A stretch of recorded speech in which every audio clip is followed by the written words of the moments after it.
Olá, meus irmãos, Deus os abençoe. Em nome de nosso Senhor Jesus Cristo, estamos aqui para mais uma conversa, algo que seja realmente relevante, edificante e que possa nos posicionar corretamente nesta hora, segundo a liderança do Espírito Santo, que está estabelecendo cada um em sua posição, em sua herança, cada um operando dentro do dom, da vocação, daquilo para o qual ele foi chamado. Temos orado para que venha a nós o seu reino, veja, e seja feita a sua vontade, assim na terra como no céu.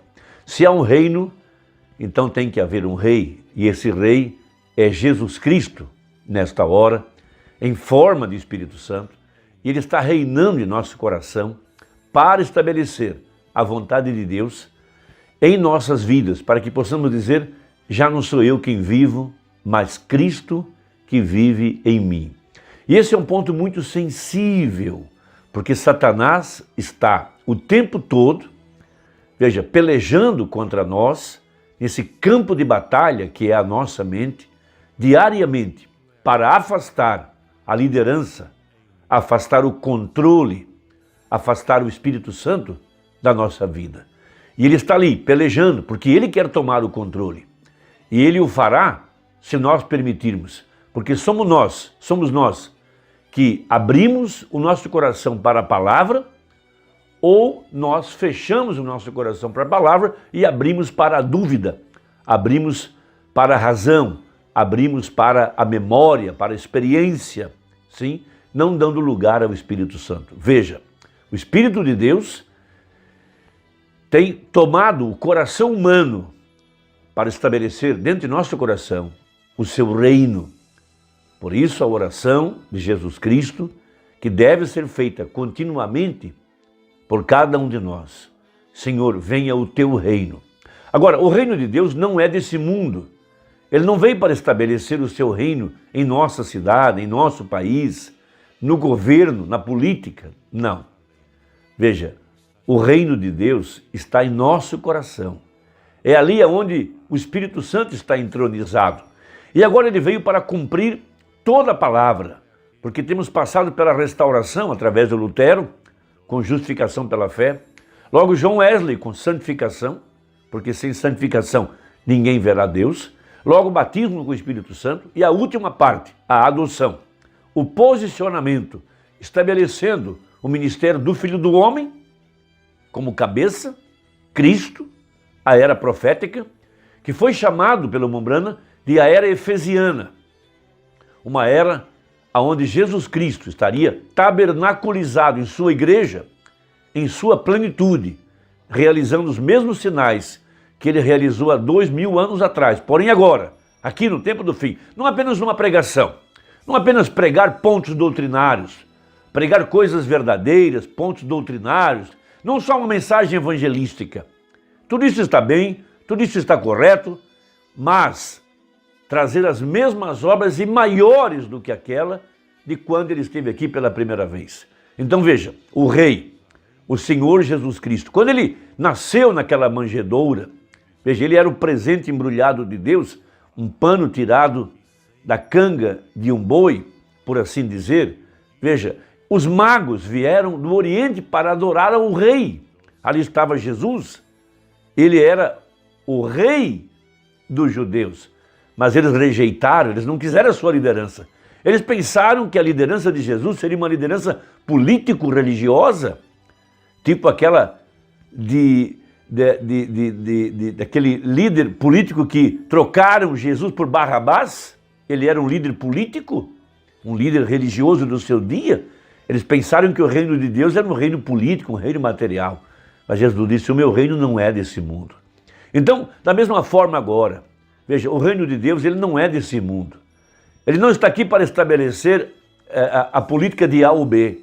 Ele está aqui para estabelecer a liderança do Espírito Santo em nossos corações. E essa é uma guerra diária, no campo de batalha que é nossa mente. Veja, o diabo vem para controlar, para interpretar de forma errada, aplicar mal, deslocar a palavra. Veja, com isso então ele toma o controle. Mas o Espírito Santo está aqui, nesse tempo do fim, o Rei, porque vimos a sua estrela e viemos adorá-lo. E aonde eu vou para adorá-lo? Aqui dentro do meu coração. É aqui onde está o trono de Deus, é aqui onde está o reino de Deus, é aqui onde ele é rei.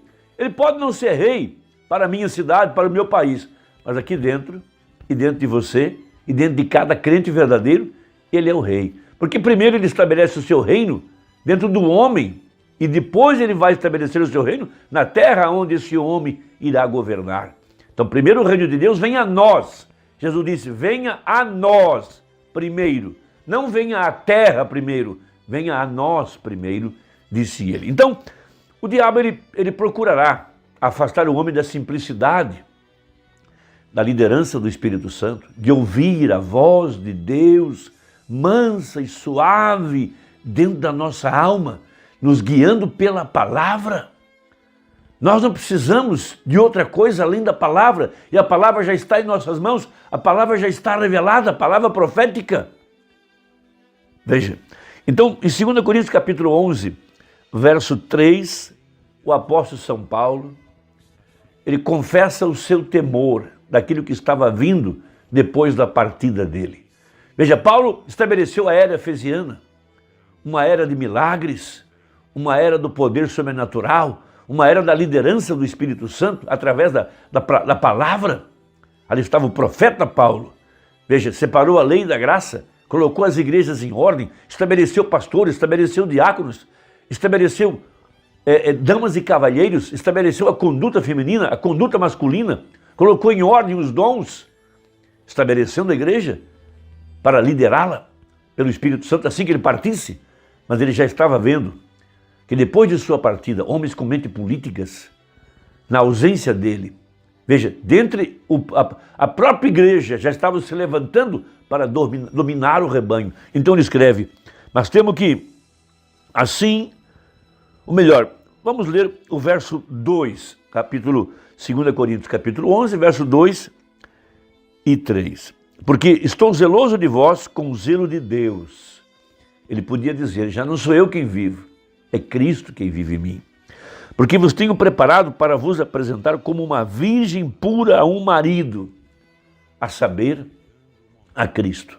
A verdadeira igreja será uma virgem para a palavra. Por isso em Mateus 25, ouvimos o anúncio, aí vem o esposo. E as 10 virgens se levantaram, 5 prudentes e 5 nécias. As prudentes levaram azeite em suas vasilhas, as nécias só tinham conhecimento. Mas à medida que chegou a hora das bodas do Cordeiro, a nécia não tinha mais azeite, ela estava confusa. Ela tinha seguido falsos líderes, falsos apóstolos, falsos profetas, e aquilo que ela foi buscar ela não obteve. E quando ela chega, a porta já estava fechada, e ela não pôde entrar. E Jesus disse para a virgem nécia, vigiai porque vocês não sabem o dia e a hora em que o Filho do Homem há de se manifestar. Ou seja, não entraram para as bodas, não entraram para o casamento, não receberam a semente da palavra, não casaram, não receberam a cabeça, porque o marido é a cabeça da igreja, não puderam receber a cabeça.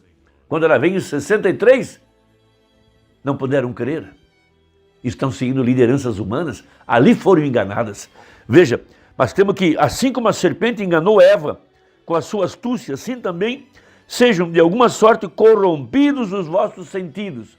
Quais sentidos? Visão, audição, tato, paladar, olfato, mais ainda, memória, razão, afeto, consciência, imaginação. Veja, os vossos sentidos e se apartem da simplicidade que há em Cristo. É algo muito simples, muito sutil, muito sensível. Ter uma liderança, um guia interior, ser liderado pelo Espírito Santo. Parece algo muito simples, até irresponsável, mas essa é a maneira que Deus está conduzindo sua igreja.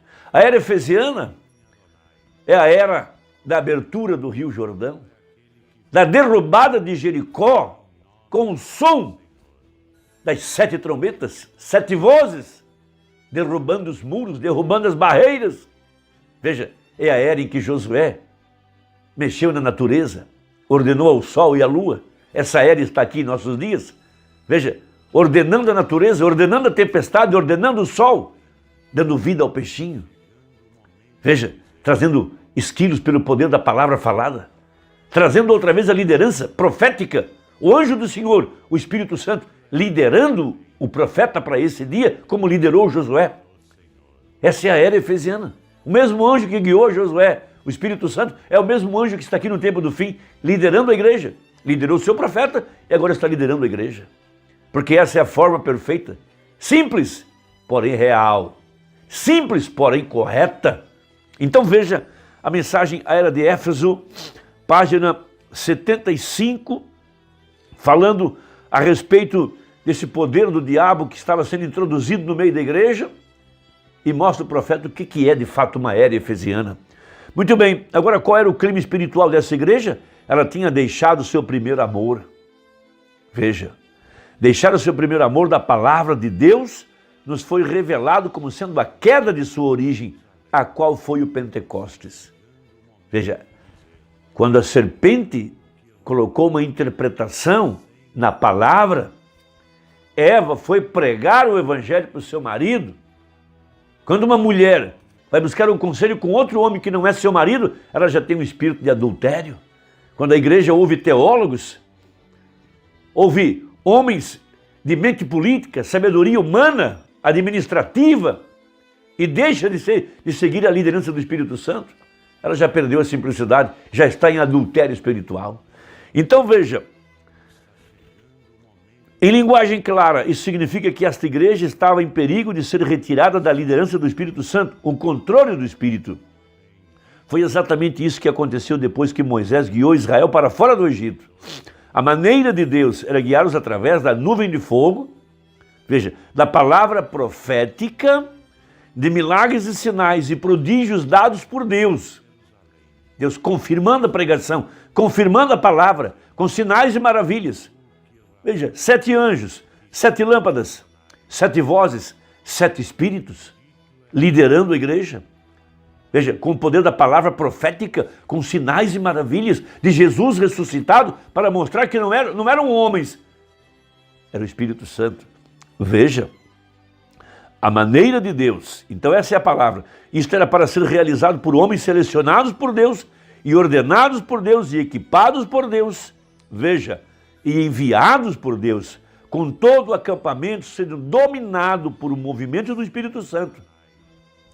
Essa é a igreja efesiana. Eles se rebelaram e quiseram um conjunto de regras e credos para se guiarem.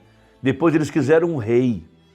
Depois eles quiseram ser exatamente como o mundo e entraram em completa apostasia e esquecimento. E é exatamente assim que a primeira era da igreja começou e ficará gradativamente pior até que o Espírito Santo seja completamente rejeitado e Deus precise destruir o povo. Estamos numa hora, desde 2019, tudo que pode cair está desmoronando, a política está desmoronando, a igreja está desmoronando, líderes estão desmoronando, a terra está desmoronando, as potências do céu estão sendo abaladas, apenas o reino de Deus não será abalado. Espero que essa conversa tenha ajudado. Deixa aí o seu comentário, é muito importante para nós saber o que você pensa. E até a próxima, se Deus quiser, em nome de Jesus. Amém.